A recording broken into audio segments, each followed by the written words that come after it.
Hi there, मेरा नाम है कुलदीप और ये let's crack any exam video series का 5th पार्ट है। इससे पहले के 4 पार्ट अगर आपने नहीं देखे तो यहाँ दी गई लिंक को क्लिक करके आप देख सकते हैं, क्योंकि इस वीडियो को समझने के लिए आपको उन 4 वीडियोस को समझना ज़रूरी है। चलिए आगे बढ़ते हैं। जो स्ट्रेटजी मैंने बनाई थी सिक्स सिग्मा को यूज़ करके, उसकी थर्ड स्टेप आती है एनालाइज।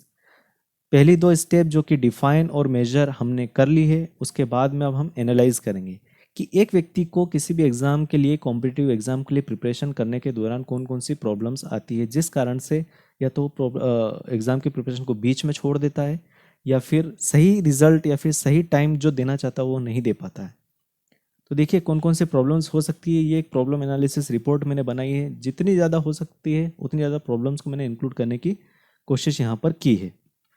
तो आप यहाँ पर देखिए, पहली प्रॉब्लम जो आती है वो फुलफिलमेंट ऑफ टारगेट टाइम के अंदर आती है। जितना टारगेट टाइम आपने लिख के रखा है, जो कि मैंने डिफाइन वाले वीडियो में बताया था, सेकंड पार्ट में बताया था, उस टाइम को आप फुलफिल नहीं कर पाते। तो ये जो पहला पॉइंट है, मेरी स्ट्रेटजी मेनली फोकस्ड है इस एक पॉइंट पर। आप भी जितना तक मैंने बताया वो शायद और कोई भी आपको बता देता, लेकिन ये वाला जो पॉइंट है, problems in fulfilment of target time, इसको या तो मैं बता सकता हूँ या सिक्स सिग्मा। तो मैंने और सिक्स सिग्मा दोनों ने हमने मिलकर के ये स्ट्रेटजी बनाई है जिसके अंदर हम इसको कंट्रोल करने वाले हैं। तो इसके ऊपर नेक्स्ट वीडियो या फिर उसके बाद वाला वीडियो मैं बनाऊंगा और उसमें इसी के ऊपर डिस्कशन किया जाएगा। तो without being boastful I can say कि मैं इस जो टॉपिक है, ये जो पॉइंट है, इसको मैं रिजोल्व कर दूंगा। इसके बाद में आपको कोई प्रॉब्लम नहीं होगी। मैं 6 लेयर्स ऑफ सुपरविजन आपको प्रोवाइड करूंगा। Now, insecurities because of people who join classes before you और answers all the questions in the class. अब कुछ स्टूडेंट्स ऐसे होते हैं जो कि इंट्रोवर्ट टाइप के होते हैं या फिर कम टैलेंटेड होते हैं, क्योंकि हर किसी का ब्रेन एक जैसा काम नहीं करता है। तो उन लोगों के साथ क्या होता है, अगर वो क्लास को थोड़ा लेट ज्वाइन करते हैं, क्लासेस 1 तारीख से स्टार्ट हुई, अगर वो 15 तारीख को क्लास ज्वाइन करते हैं, तो उनके मन में एक चीज़ घूमती रहती है कि जिनने पहले ज्वाइन कर लिया उनको बहुत कुछ आता है और हमें बहुत कुछ नहीं आता है।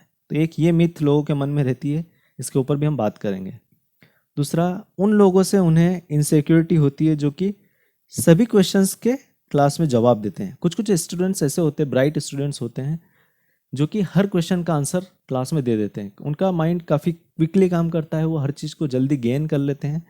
तो ऐसे लोगों के कारण से जिनका माइंड थोड़ा धीरे काम करता है उनको दिक्कत होती है। तो उससे कैसे बचा जाए उसके ऊपर भी हम बात करेंगे। नाउ नेक्स्ट प्रॉब्लम हमारे सामने क्या आती है, इन्फीरियरिटी कॉम्प्लेक्स।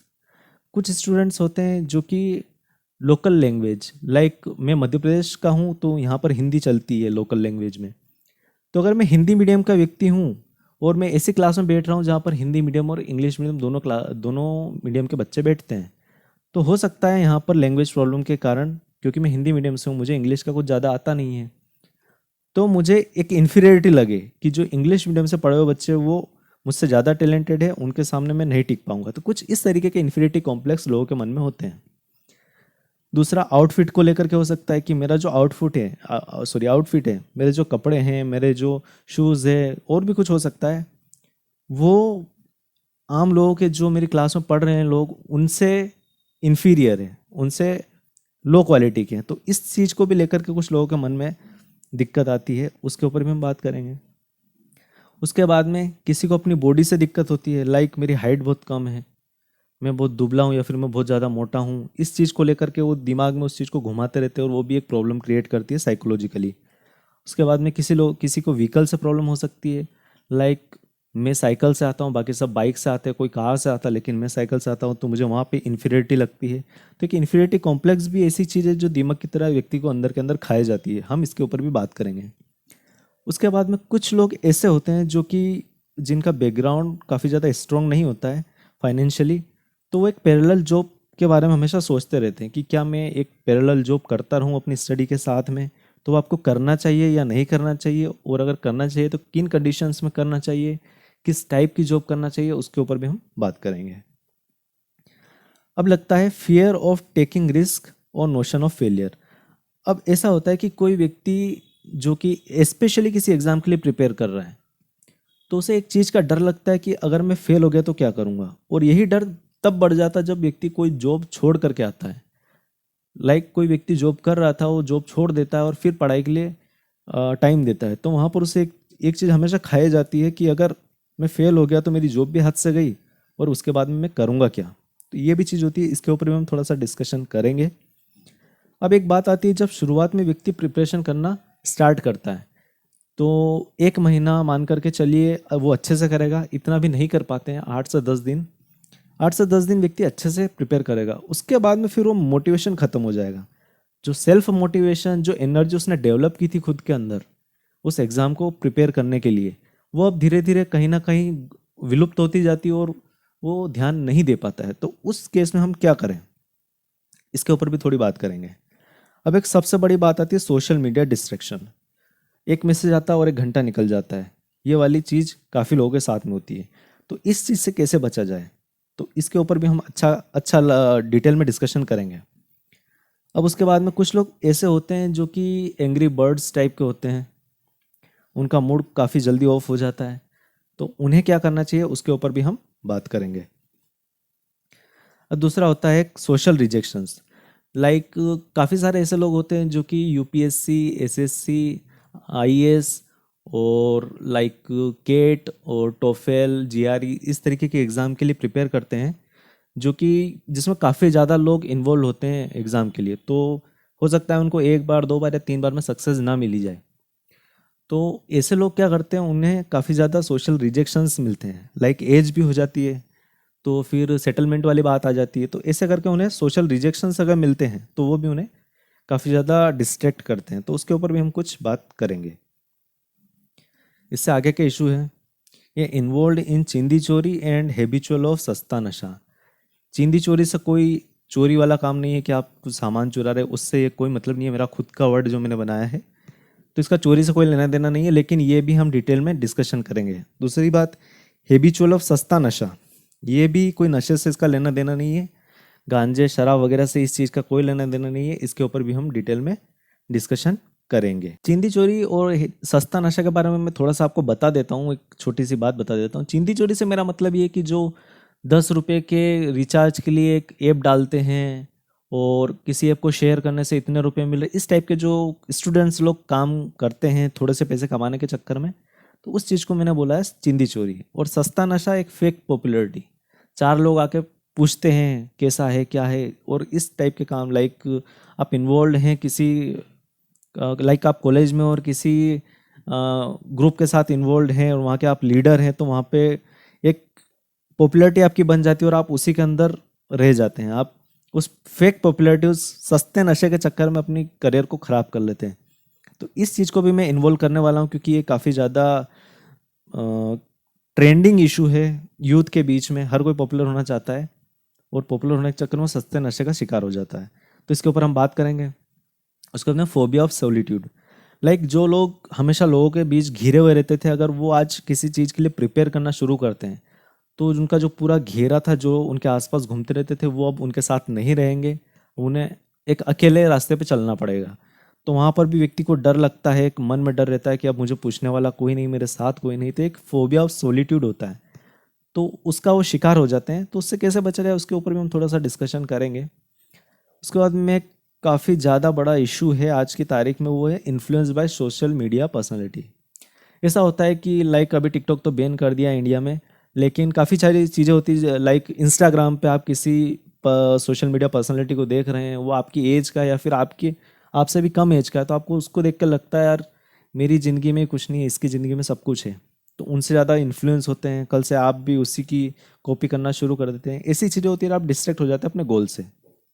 इसके ऊपर भी हम बात करेंगे।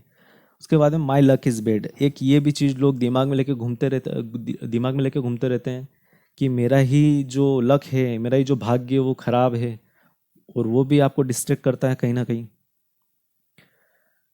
अब जब family, friend and relatives taunt, ऐसा होता है कि लोग टोंट करते रहते हैं कि उनके बेटे ने ये कर लिया, फलाना की बेटी ने ये कर लिया, तू कुछ नहीं कर रहा है, तू क्या कर रहा है, इस तरीके के क्वेश्चन होते हैं जो कि डिस्ट्रैक्ट कर देते हैं व्यक्ति को, मूड ऑफ कर देते हैं व्यक्ति का। इस तरीके की चीज़ होती है, उसके ऊपर भी हम बात करेंगे कि इमोशनली खुद को स्ट्रॉन्ग कैसे बनाया जाए कि दूसरे की राय आपको कुछ अफेक्ट ना करे।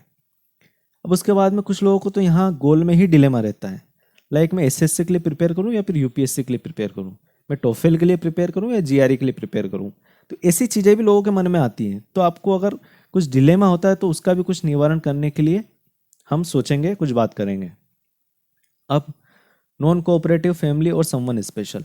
अब नॉन कोऑपरेटिव फैमिली से मेरा मतलब ये है कि आप चाहते हैं कि मैं केट के लिए प्रिपरेशन करूं और मैं लोन लेके पढ़ूंगा, लेकिन हर कोई जानता है कि अगर आईआईएम में कोई व्यक्ति एडमिशन लेगा तो उसकी फ़ी लगभग 25 लाख के आसपास है। अगर मैं 2020 की बात करूं तो 2020 में आईआईएम की फ़ीस लगभग 25 लाख पड़ जाती है एमबीए के लिए। तो फैमिली आपको कोऑपरेट नहीं कर रही, इवन दो आप बोल रहे हैं कि मैं लोन लूंगा, उसके बावजूद या लोन लूंगी उसके बावजूद भी फैमिली कोऑपरेट नहीं कर रही, तो ऐसे केसेस में आप अपने गोल को अचीव करें, इसके ऊपर भी थोड़ी सा डिस्कशन हम करेंगे। उसके बाद में someone special, non cooperative someone special, like you have someone special in your life, और हर 5 दिन बाद में आपको बोला जाता है कि कुछ घूमने चले, मूवी देखने चले, but you don't have that much time. तो उसे कैसे हैंडल करें, इसके ऊपर मैं ज़्यादा कुछ नहीं बता पाऊंगा क्योंकि मैं ऐसे कुछ केस में कभी पढ़ा नहीं। उसके बाद not getting read of roaming around. अब कुछ कुछ लोगों को आदत होती है कि बाइक निकाल के, स्कूटी निकाल करके घर से निकल लिए, घूम फिर के आए 1-2 घंटे, जब तक मार्केट में घूमे फिरे नहीं तब तक उन्हें अच्छा नहीं लगता, या डिप्रेशन में चले जाते हैं। होता है ऐसा, काफ़ी लोगों के साथ होता है। तो इस केस में हम क्या करें? अब लार्ज फ्रेंड सर्कल, ये हमने पहले भी बात करी थी कि एक लार्ज फ्रेंड सर्कल जिस व्यक्ति के साथ में होता है उसे दिन के 10 फ़ोन आते हैं, 100 मैसेज आते हैं, तो उनसे कैसे बचा जाए? क्योंकि जब तक आप उनसे बचोगे नहीं तब तक तो आप कहीं पर फोकस कर ही नहीं सकते। तो कैसे बचा जाए एक लार्ज फ्रेंड सर्कल से? और दूसरी बात, उन फ्रेंड्स को खोना भी नहीं है। इन चीज़ों को ध्यान में रखते हुए आपको कैसे बचना है। अब एक चीज़ आती है जो कि 20 पॉइंट पे मैंने रखी है, फेक कंपटीशन और जेलियसी। अब ऐसा होता है कि आप ऐसे व्यक्ति के साथ कंपटीशन रख लेते हैं जिसका आपसे कोई लेना देना नहीं है, या फिर आपको कोई सरोकार ही नहीं उस चीज़ से। लाइक कोई व्यक्ति पुलिस के लिए प्रिपरेशन कर रहा था, अगर मैं मध्य प्रदेश की बात करूँ तो एमपी पुलिस के लिए प्रिपरेशन कर रहा था, लेकिन आप एसएससी के लिए प्रिपेयर कर रहे थे। अब वो व्यक्ति अगर पास हो जाता और वो पुलिस में कल से चले जाता तो आपको उससे जेलिसी होती है कि यार वो आगे निकल गया और मैं रह गया, जबकि आपके और उसके दोनों के रास्ते अलग अलग थे। तो इस तरीके की भी चीज़ें कुछ लोगों के मन में होती है, उसके ऊपर भी हम बात करेंगे, जो कि फेक कंपटीशन, जिससे आपको कुछ लेना देना नहीं है, आप उससे जबरदस्ती की कंपटीशन रख रहे हैं, और इनकेस अगर आप हार जाते हैं तो आप डिस्ट्रैक्ट हो जाते हैं, डिप्रेशन में चले जाते हैं, इस तरीके की चीज़ें होती है। अब एक चीज़ होती है over thinking and tension. Over thinking एक बेस्ट थिंग है मेरी नज़र में, और एक वर्स्ट थिंग भी है मेरी नज़र में। अगर आप इसे सही से करें तो over thinking is the best thing, क्योंकि जो मैंने पूरी स्ट्रेटजी बनाई है ये ओवर थिंकिंग के ही चलते बनाई है। क्योंकि जब मैं सोचता था कि मेरा आज इंडस्ट्री छोड़ता हूँ और कल से एग्जाम के लिए प्रिपेयर कर दूंगा तो किस तरीके से करूँगा, तो ये ओवर थिंक कर करके ही मैंने इतने सारे पॉइंट्स निकाले, सभी को लिस्ट करा और एक प्रॉपर स्ट्रेटजी बनाई। तो ये जो पूरी स्ट्रेटजी है वो ओवर थिंकिंग का ही रिजल्ट है। तो अगर आप ओवर थिंकिंग को अच्छे वे में लेंगे तो बेस्ट थिंग आपको हर जगह सपोर्ट करेगी और कुछ भी बुरा होने से आपको बचाएगी। लेकिन अगर आप निगेटिव वे में लेते हैं तो वर्स्ट है आपके लिए, छोड़ दीजिए उसे करना। उसके बाद में गेस्ट इशू आता है। जो लोग घर पर रहते हैं उनको एक गेस्ट इशू भी होता है कि मेहमान आते हैं और डिस्ट्रैक्शन होता है, क्योंकि मोस्टली ऐसे घर हैं इंडिया में जिनके घर काफ़ी ज़्यादा बड़े नहीं हैं, जहाँ पर आप एग्ज़ाम के लिए प्रिपेयर कर रहे हैं बैठ करके, वहीं पर भी मेहमान भी आते हैं, और अगर मेहमान आए तो 2 घंटे के लिए आपका वो रूम, वो जगह आपसे चली जाएगी, और उनकी खातिरदारी करना वो अलग है। तो ऐसे इश्यूज आते हैं, उनको भी हम थोड़ा डिस्कस कर लेंगे। और अट्रैक्शन टुवर्ड्स कंफर्ट जोन, तो हमारा जो कंफर्ट जोन होता है उसकी तरफ भी हमारा काफ़ी ज़्यादा झुकाव होता है। लाइक बार बार मूवी देखने का मन करता है, कुछ वेब सीरीज़ है उसे देखने का मन करता है, घूमने का मन करता है, या फिर आप गिटार वगैरह बजाते तो बजाने का मन करता है, आप फोटोग्राफी करते हैं तो फोटोग्राफ्स खींचने का मन करता है। लाइक मैं जब प्रिपेयर कर रहा था तब मुझे ऐसा मन होता था कि कैमरा निकालूं और फोटोग्राफ खींचने निकल जाऊं। तो कुछ इस तरीके की चीज़ें हमारे साथ आती है, उन्हें कैसे हम सॉर्ट आउट करेंगे वो भी मैं बताऊँगा। उसके बाद में 5 मिनट फैमिली वर्क इशू। अब जो व्यक्ति फैमिली में रहता है उसके साथ क्या होता है, 5 मिनट का काम है बेटा आजा, बस ये 5 मिनट का काम और आपका आधा घंटा उसमें चला जाता है। तो ऐसे काम से कैसे बचें, किस तरीके से ऐसे काम को हैंडल करना है, उन चीज़ों के बारे में हम बात करेंगे। उसके बाद में कांट से नो। अब कुछ लोग ऐसे होते हैं कि किसी को ना नहीं बोल पाते। लाइक दोस्त आया कि बस 10 मिनट का काम है अभी आते हैं, तो ना करने का मन नहीं होता और कर नहीं पाते, मन होते हुए भी ना नहीं कर पाते, किस मुंह से ना करूं, ये वर्ड ये सेंटेंस हमारे दिमाग में घूमता है। तो किस तरीके से ना की जाए वो भी मैं आपको बताऊंगा कि सामने वाले को बुरा भी ना लगे और आपकी बात भी हो जाए, आप उसे कन्विंस कर ले कि मेरा काम ज़्यादा इंपॉर्टेंट है तेरे काम से। तो नो बोलते भी हमें सीखना होगा। Mood off because of the disturbance in planning. अब ऐसा होता है कि मैंने एक प्लान बनाया था कि मैं कल सुबह जल्दी उठ करके पढ़ना शुरू कर दूंगा, लेकिन जैसे ही मैंने पढ़ना शुरू किया, पास के घर में ढोल बजने शुरू हो गए, तो मुझे पूरा डिस्ट्रैक्ट हो गया मेरी प्लानिंग। ऑल्दो जो ढोल बजे वो सिर्फ आधे घंटे के लिए बजे, और उसके बाद मेरे पास पूरा टाइम था, लेकिन मैं वहाँ पर फोकस नहीं कर पाता हूँ, पढ़ बिल्कुल भी नहीं पाता हूँ। मेरे दिमाग में वही चलती है कि आज पूरे मूड की 12 बजा दी। तो इन चीज़ों से कैसे बचा जाए, इसके बारे में भी हम डिस्कशन करेंगे। उसके बाद जॉइंट फैमिली इशू। कुछ लोग ऐसे होते हैं जिनकी जॉइंट फैमिली होती है, काफ़ी ज़्यादा मेंबर होते हैं घर के अंदर। तो आप अगर एक सोलिट्यूड चाहते हैं पढ़ने के लिए, आपकी डेस्क रखते हैं और उस टेबल पे बैठ के आप पढ़ने की कोशिश करते हैं, और बार बार लोग आपको आके परेशान करते हैं, कोई बात कर रहा है, कोई मस्ती कर रहा है, इस तरीके की चीज़ें अगर चलती रहती है तो उससे भी डिस्ट्रैक्शन होता है। तो इसके ऊपर हम क्या कर सकते हैं, इसके ऊपर थोड़ा सा हम डिस्कशन करेंगे, क्योंकि एक अनअवॉइडेबल सिचुएशन है, इसे हम ज़्यादा कुछ कर नहीं सकते इसके बारे में, फिर भी हम हैंडल करने की कोशिश करेंगे। अब कुछ लोग ऐसे होते हैं जिन्हें एक प्रॉपर, एक आइडियल कंडीशन की ज़रूरत होती है स्टडी के लिए। लाइक कुछ लोग ऐसे होते हैं जिनको कोचिंग में जाकर ही पढ़ने का मन होता है, या फिर कुछ लोग ऐसे होते हैं जिनको फ्रेंड सर्कल के बीच में ही पढ़ने का मन होता है, या फिर कुछ लोग ऐसे होते हैं जो सॉलिट्यूड में ही पढ़ पाते हैं। उनका दिमाग तभी काम करता है जब इन आइडियल सिचुएशंस के अंदर हो। तो हर जगह आइडियल सिचुएशन मिल पाना पॉसिबल नहीं होता है, तो हम कॉम्प्रोमाइज़ कैसे करें, अपने माइंड को कॉम्प्रोमाइज़ करना कैसे सिखाएं और कैसे पढ़ाई कर सकें, इसके बारे में भी हम डिस्कशन करेंगे। उसके बाद में बोजिस सजेशंस लाइक डू दिस और दैट। अब ऐसा होता है कि कोई व्यक्ति प्रिपेयर करना शुरू करता है और उसे लोग राय देने आ जाते हैं, जिसे हम सीधी भाषा में रायचंद बोलते हैं। तो ऐसे काफ़ी सारे लोग आते हैं जो कि आपको ज़बरदस्ती की राय देते हैं और डिस्ट्रैक्ट कर देते हैं आपके गोल से। तो उसके ऊपर भी हम डिस्कशन करेंगे कि कैसे उनसे बचा जाए, ऐसे लोगों की राय न लें और उन्हें कैसे जवाब देकर के चुप किया जाए। उसके बाद में influence by people suggestion. Like मैं एक छोटी सी बात आपको बताता हूँ कि आपने एसएससी के लिए आप प्रिपेयर कर रहे थे, लेकिन कोई व्यक्ति आया और आपको बोला कि ये तेरे बस की बात नहीं है एसएससी प्रिपेयर करना, तू एक काम कर, कोई छोटी एग्जाम के लिए प्रिपेयर कर।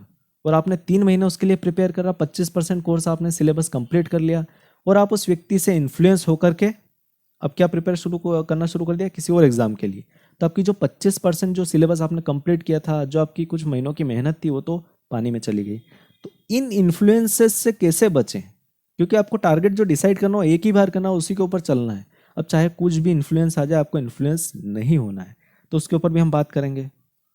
Now influenced and distracted by political issues. आजकल के लोग, हर कोई युवा नेता बना फिर रहा है।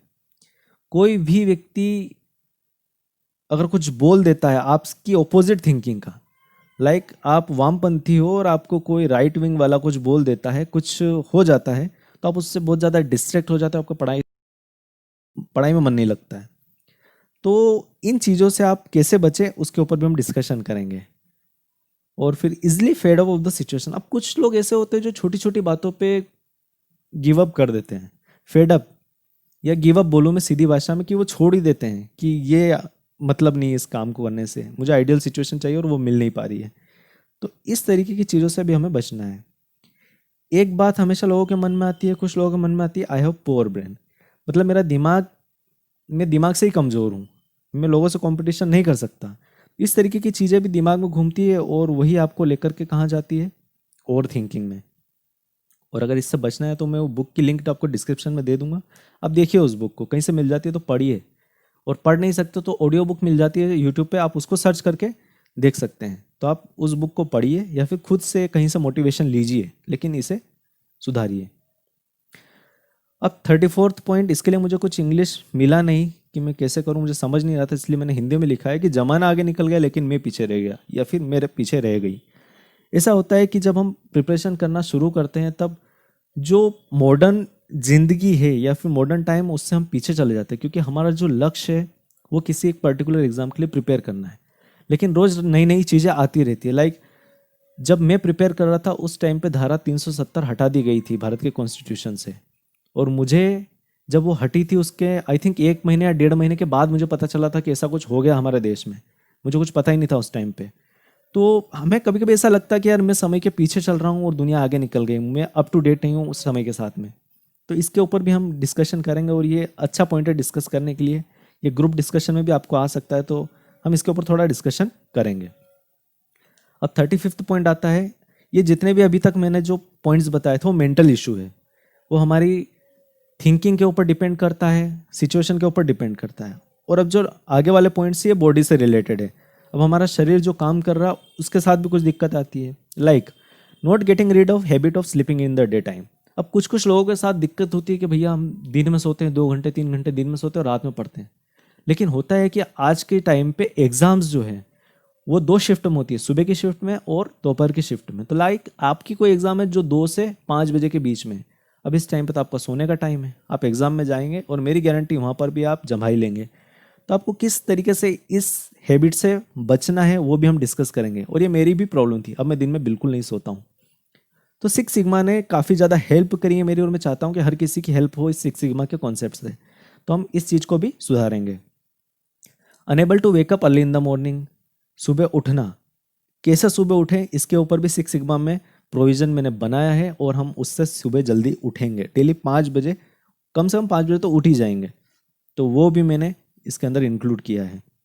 Unable to sit for longer time, किसी के साथ दिक्कत होती है कि हम लंबे समय तक नहीं बैठ पाते, 10 मिनट पढ़ाई करते हो निकल लेते हैं, इधर उधर घूम फिर के आते हैं, फिर पढ़ने बैठ जाते हैं, फिर 10-15 मिनट बैठते हैं, फिर निकल लेते हैं।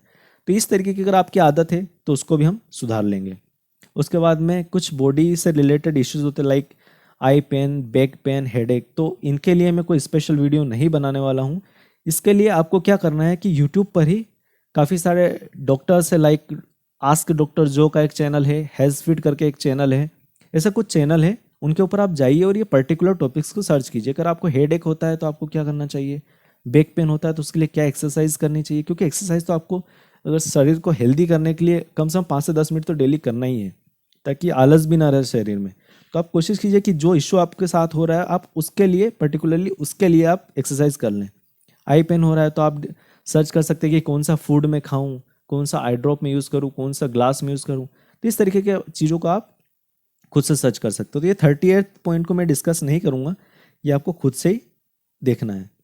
तो इतने सारे पॉइंट्स जो मेरी नज़र में आए थे कि एक व्यक्ति जो एग्जाम के लिए प्रिपेयर कर रहा होता है उसके बीच में आते हैं, तो इन सभी टॉपिक्स पे हम डिस्कशन करेंगे। और जो मेरा मेन टॉपिक है वो है ये वाला, full problems in fulfilment of target time.